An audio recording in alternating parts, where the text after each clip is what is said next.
keramaian malam yang sunyi, tersembunyi kisah-kisah mengerikan yang menghantui pikiran manusia, merambat di bawah bayang-bayang gelap yang mengintai. Kisah nyata horor seringkali menutupi rahasia gelap yang tak terungkapkan, mengundang rasa ketakutan dan kebingungan di lubuk hati pendengarnya. Mari kita gali lebih dalam ke dalam dunia yang penuh misteri dan teror, di mana kenyataan dan ketakutan bertemu dalam satu cerita yang membelai ngeri. Dan sekarang saya akan mengisahkan sebuah kisah nyata, sekaligus menakutkan yang membuat kita merinding. Apakah Anda sudah siap mendengarkan kisah ini? Berikut adalah kisah nyata yang dialami oleh Safitri.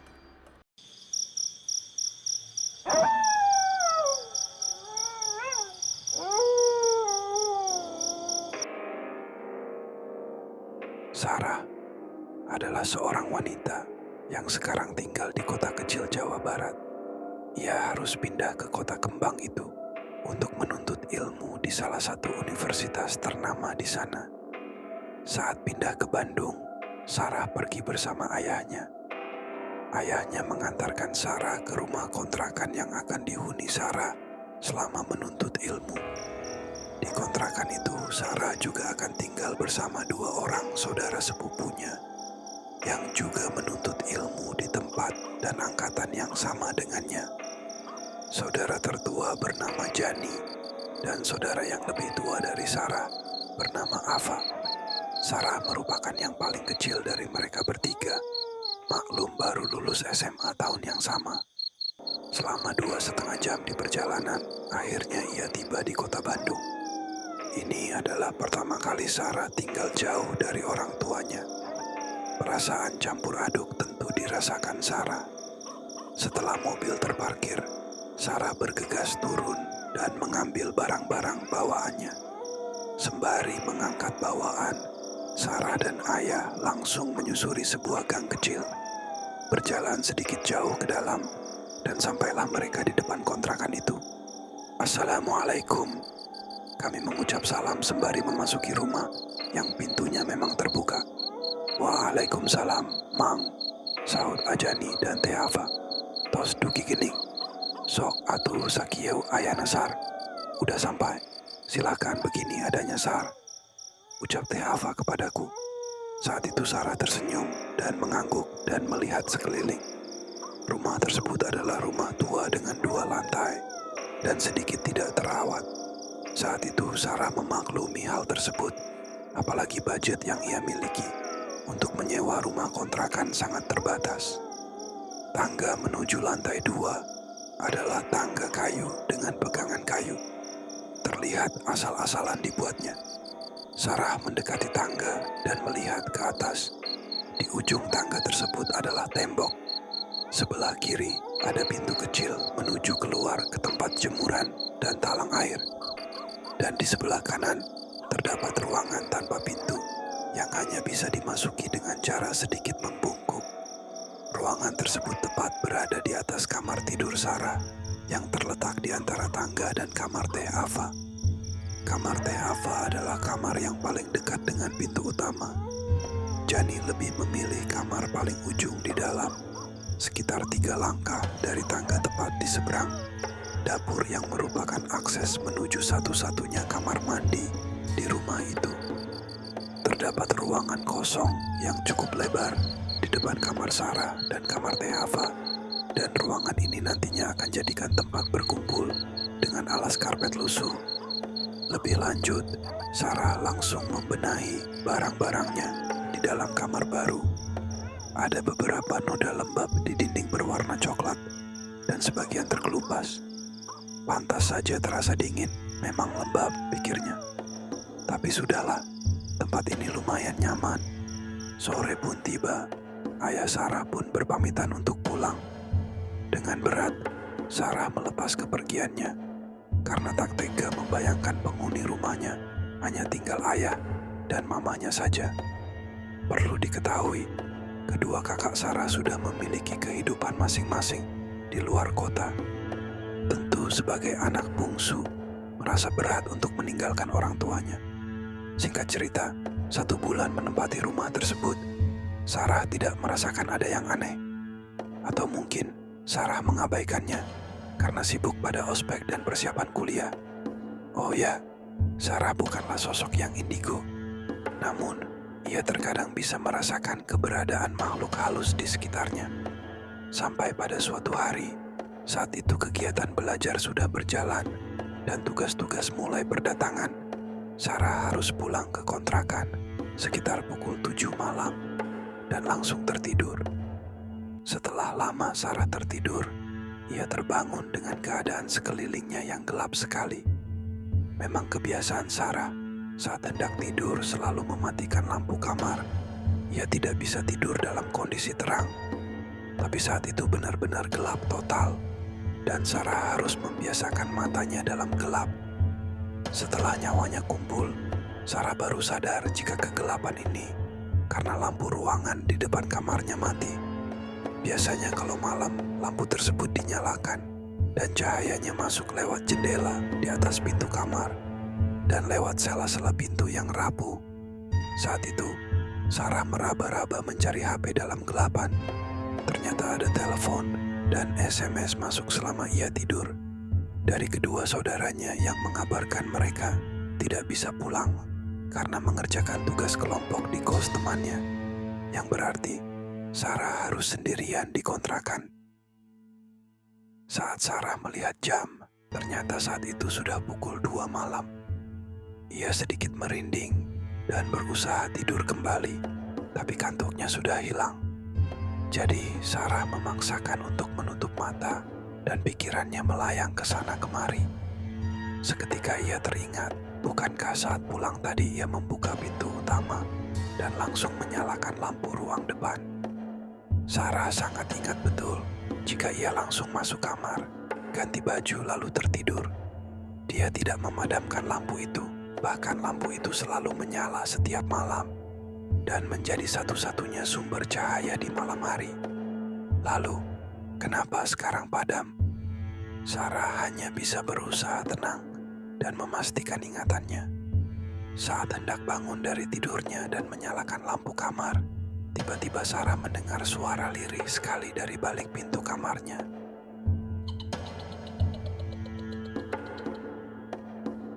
Dege, detak jantung Sarah saat itu serasa berhenti. Seketika ia mengurungkan diri untuk berdiri. Sarah hanya duduk di atas tempat tidur sambil memegang erat selimut. Sarah diam dalam posisi waspada, ragu antara yakin mendengar suara tawa dan berusaha meyakinkan diri sendiri bahwa ia hanya salah dengar. Ia terus berusaha fokus, tapi yang didengar hanya hening. Pelan-pelan Sarah kembali ke posisi tidur. Berhati-hati sekali seakan-akan membangunkan sesuatu yang ia pun tak tahu apa. Suara langkah kaki kecil berlari melintas di depan kamarnya.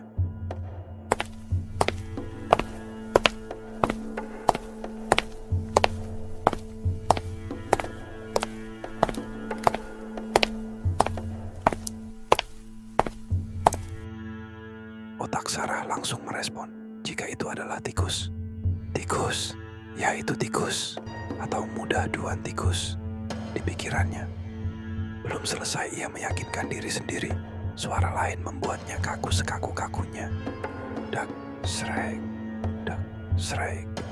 Suara sesuatu diseret, seperti orang yang berjalan pincang dengan satu kaki diseret, berkeliling di ruangan depan kamarnya. Sesekali mendekati ke arah kamar Sarah, ke arah kamar Teava, dan berputar lagi.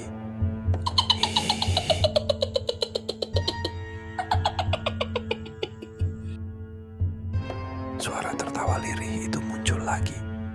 Kali ini, Sarah yakin jika ia tidak salah dengar. Dengan ketakutannya, Sarah menutup seluruh tubuhnya dengan selimut, sembari memejamkan mata rapat-rapat. Keringat membasahi bajunya. Saat itu Sarah berusaha membaca ayat apapun yang diingatnya, tapi tidak satu pun lancar diucapkannya. Terbesit dalam pikirannya untuk bangun dan menyalakan lampu kamar. Pikirnya kalau terang ia akan lebih tenang. Tapi di sisi lain, Sarah merasa takut jika dengan menyalakan lampu, ia malah akan melihat sosok-sosok yang sedang mengganggunya. Entah berapa lama Sarah diam dalam posisi yang sama, tidak bergerak, dan suara-suara itu tidak kunjung pergi. Ia tidak berani membuka selimut, takut justru mereka akan muncul di depan mukanya. Padahal kondisinya saat itu sudah basah kuyup oleh keringat.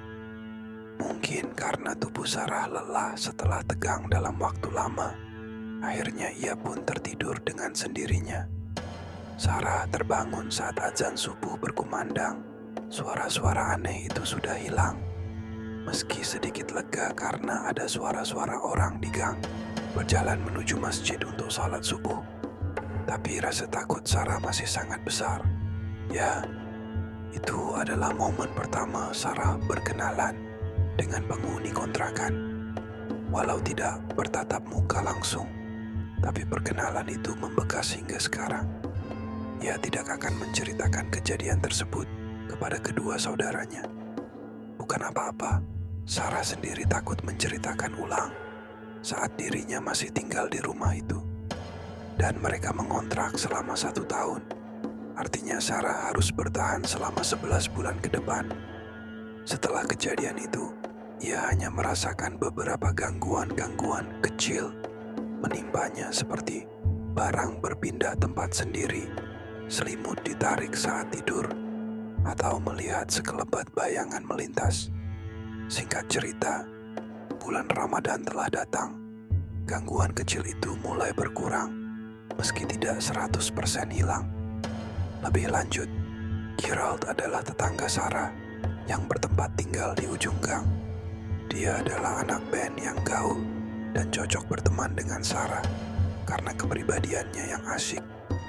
Sejak pertemuan pertama mereka jadi semakin akrab, hingga akhirnya pada suatu malam mereka memutuskan untuk sahur bersama di salah satu kafe di Lembang. "Gerald jemput jam 9 ya, Nong," ucap Gerald sebelum menutup telepon. Nong adalah panggilan Sarah dari Gerald. Rencana sahur malam ini hanya akan ada mereka berdua karena teman-teman yang lain tidak bisa ikut. Tak masalah, bagi mereka suasana alam terbuka dan hawa yang dingin adalah favorit mereka. Saat itu Sarah baru saja selesai meeting dengan anak-anak band. Ia bergabung menjadi salah satu vokalis di band tersebut. Hobi Sarah memang bernyanyi, dan kebetulan band Sarah dan band Gerald ada dalam satu base camp. Base camp yang dimaksud adalah rumah di daerah Buah Batu milik Horis, salah satu personil band. Gerald tidak ikut meeting karena suatu hal, sehingga ia memutuskan untuk pulang diantarkan oleh drummernya. Sesampainya di rumah, Sarah segera berbuka dan sholat maghrib.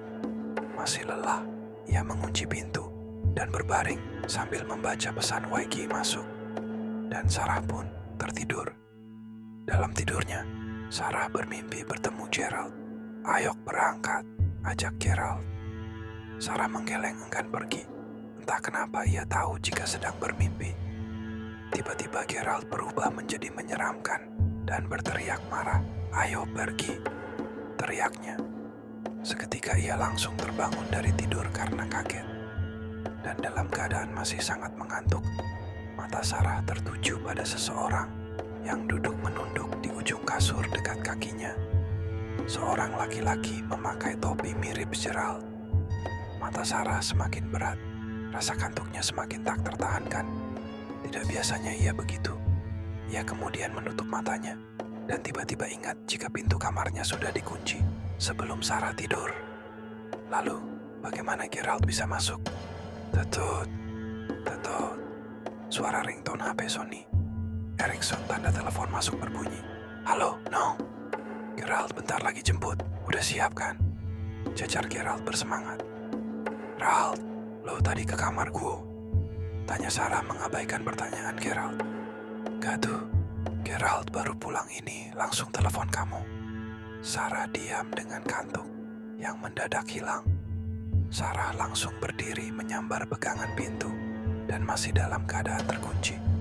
"Nong woi," teriak Gerald di telepon. Iya, 15 menit lagi jemputnya. Gue salat isya dulu, sahutnya. Ia tutup telepon dan segera keluar dari kamar. Ajani sedang bersila di ruang depan kamar Sarah sambil bermain HP. Tadi Gerald kadio Theo. Tadi Gerald kesini gak? Tanya Sarah. Theo ayah? Gak ada, jawab Ajani tanpa berpaling dari HP-nya. Balek. Ya benar, ujar Sarah kembali berusaha meyakinkan. Balek sadinten iyo tuh ayah tamu. Beneran seharian ini gak ada tamu. Yakin Ajani? Sarah terdiam dan berusaha mengabaikan. Mungkin mereka lagi iseng. Sarah segera mengambil wudhu dan salat. Setelah selesai salat, ia bersiap-siap untuk segera pergi ke Lembang. Karena Lembang sangat dingin dan mereka pergi menggunakan motor, Sarah memakai jaket yang paling tebal. Tidak lupa syal rajut kesayangan warna pink. Gerald sudah datang. Mereka pun pergi menuju Lembang tanpa tahu sesuatu sedang menunggu mereka. Motor yang mereka tumpangi berjalan pelan karena masih di dalam komplek perumahan. Mereka tidak berbicara satu sama lain dan hanya sibuk dengan pikirannya masing-masing. Ketika mendekati sekolah SMA, Sarah melihat seorang kakek berjalan pelan. Sarah terus memperhatikan kakek tersebut tanpa sadar. Kakek tersebut berada jauh dari motor mereka.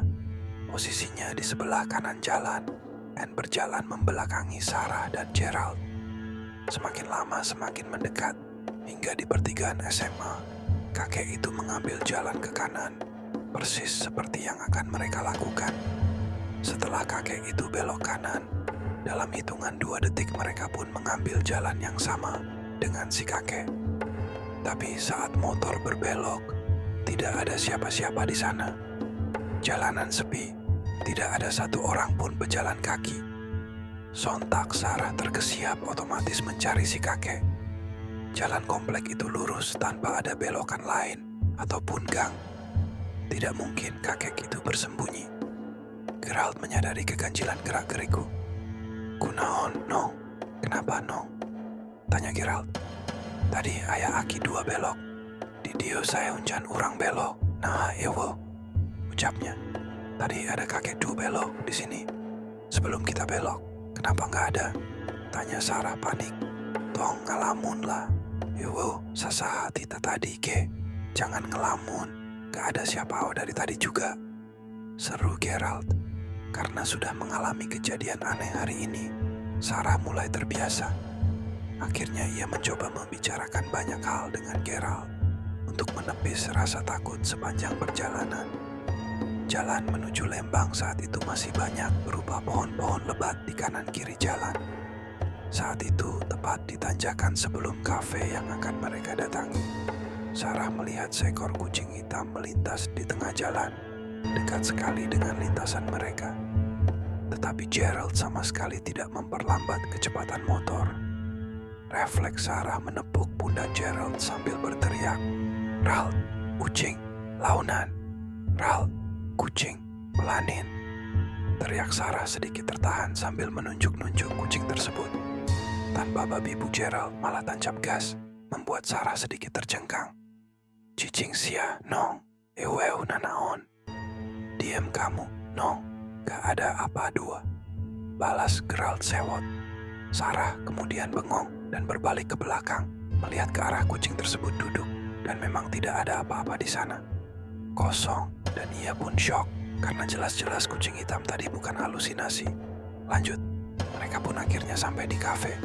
Mereka segera turun dan memilih saung, dan kemudian memesan Indomie keju kornet. Sarah memesan teh manis panas, sedangkan Gerald memesan kopi. Sebenarnya saat itu Sarah masih gelisah karena kejadian terakhir. Tapi mereka sudah sepakat tak mau membahas dan berusaha mencari topik obrolan lain. Sarah pun lupa karena larut dalam suasana malam yang dingin. Langit cerah berbintang, ditemani minuman hangat. Rasanya nikmat sekali. Tak terasa waktu imsak datang, tanda mereka harus segera pulang agar bisa menunaikan sholat subuh. Kami meminta bil. Saat waitress datang menyerahkan bil, dia bertanya, "Teh, bade ui ayuna leres." Ada yang mau pulang sekarang ya? Tanyanya. Iya, jawab Sarah dan Gerald berbarengan. Yakin? Sahutnya menyelidik.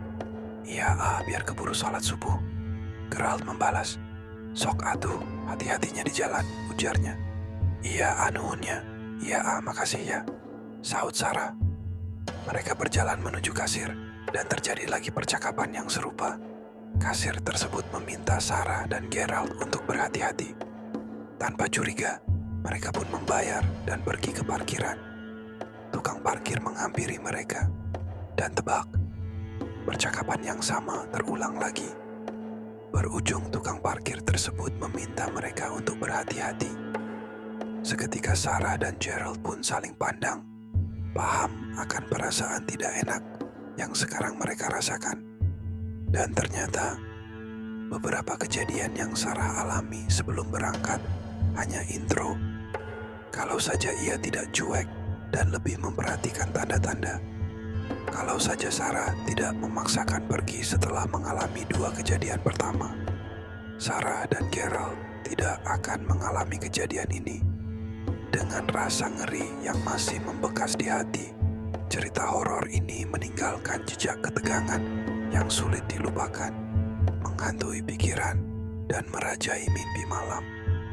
Dalam kegelapan malam, mungkin saja terdengar bisikan-bisikan tak kasat mata yang menyampaikan pesan-pesan misterius. Siapakah yang tahu apa yang sebenarnya bersembunyi di balik tirai hitam kegelapan, menanti untuk memunculkan kembali kisah horor yang tak berkesudahan. Berikan komentar Anda. Apakah Anda merasa ngeri setelah mendengar kisah ini? Tuliskan komentar Anda di bawah.